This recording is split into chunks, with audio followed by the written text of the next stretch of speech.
नमस्कार, मी श्रावणी. बातम्यांच्या लंच बॉक्समध्ये आपले स्वागत.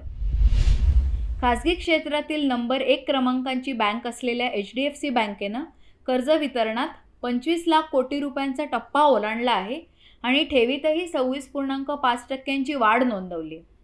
त्यामुळे शेअर बाजारात HDFC बँकेच्या शेअरमध्ये 1.49% वधारत शेअरचा दर हा 1550 रुपयांपर्यंत पोहोचलाय.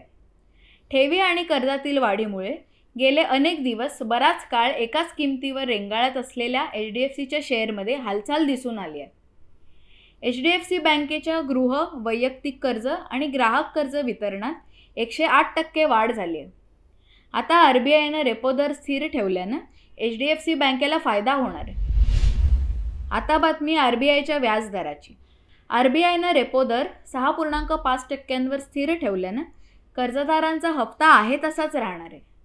तर नवीन कर्ज घेणाऱ्या ग्राहकांना चढ्या व्याजदरातच कर्ज घ्यावं लागणार आहे. RBIनं रेपो दर स्थिर ठेवल्यानंतर कर्जदारांनी सध्याच्या कर्जाची समीक्षा करावी. कर्जाचा कालावधी किती आहे हे पाहून कमी व्याजदरात कर्ज मिळत असल्यास चौकशी करावी. नवीन घर घेणाऱ्या ग्राहकांनी विविध बँकांचा गृहकर्जाच्या व्याजदराची तुलना करावी.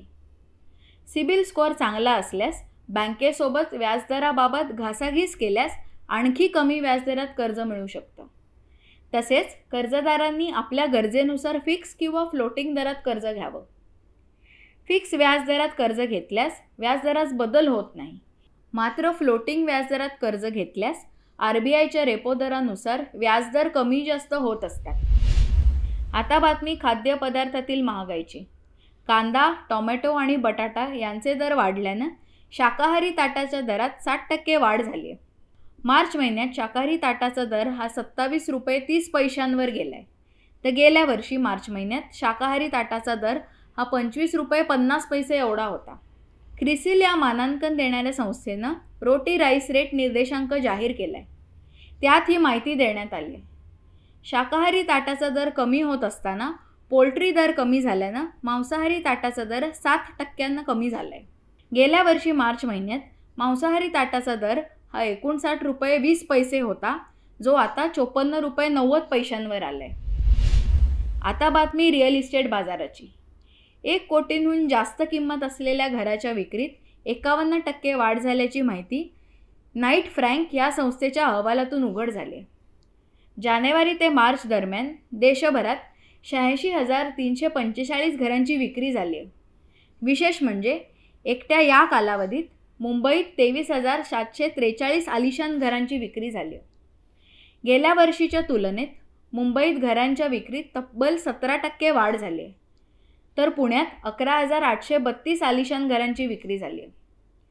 मुंबईप्रमाणेच पुण्यातही गेल्या वर्षीच्या तुलनेत 1 कोटींहून अधिक किमतीच्या घरांच्या विक्रीत 14% वाढ झाली आहे. आता बातमी इलेक्ट्रिक वाहनांची. कार्बन उत्सर्जन कमी करण्यासाठी केंद्र सरकार इलेक्ट्रिक वाहनांना प्रोत्साहन देत आहे. मात्र पुणेकर ग्राहक अद्याप इलेक्ट्रिक वाहन खरेदी करण्यात म्हणावं तेवढं प्राधान्य देत नाही आहेत. 2023-24 या आर्थिक वर्षात पुण्यात पेट्रोल आणि डिझेलवरील 2,95,230 नवीन वाहनांची भर पडली.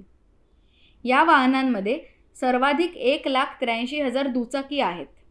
तर 32,636 इलेक्ट्रिक वाहनांची विक्री झाली.